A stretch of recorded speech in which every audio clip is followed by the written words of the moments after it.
భోగి, సంక్రాంతి, కనుమ అని 3 పండగలు వస్తాయి. నిజానికి పండగ అంటే దాని అర్థం ఏదో పిండి వంటలు చేసుకు తినడం తప్పని కాదు, కొత్త బట్టలు కట్టుకోవడం తప్పని అసలు కాదు. కానీ దాని యొక్క యథార్థమైన విశేషాన్ని తెలుసుకుంటే అబ్బా, ఇంత పవిత్ర హృదయంతో వీటిని పెట్టారా అనిపిస్తుంది.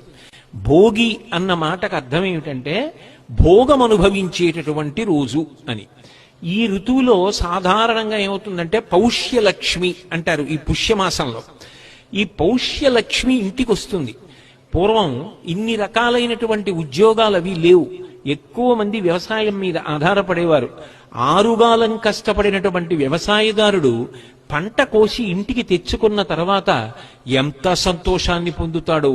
ఆ గాదెల నిండా ధాన్యాన్ని చూసుకుని పరమ సంతోషపడితే ఆ ధాన్యం సమస్త ప్రాణికోటి తిని కడుపు నిండితే చక్కగా వృద్ధిలోకి వచ్చి అందరూ శాంతియుతంగా ఉంటారు. ఇంత కష్టపడిన రైతు విశ్రాంతి తీసుకునేటటువంటి సమయం, అమ్మయ్య పంట ఇంటికి వచ్చిందని పరమ సంతోషంతో విశ్రాంతి తీసుకొని మానసికమైన ఆనందాన్ని పొందడానికి వెడతాడు. అందుకే భోగినాడు చేసేటటువంటి సంతోషానికి ఆనంద గోవిందము అని పిలిచింది.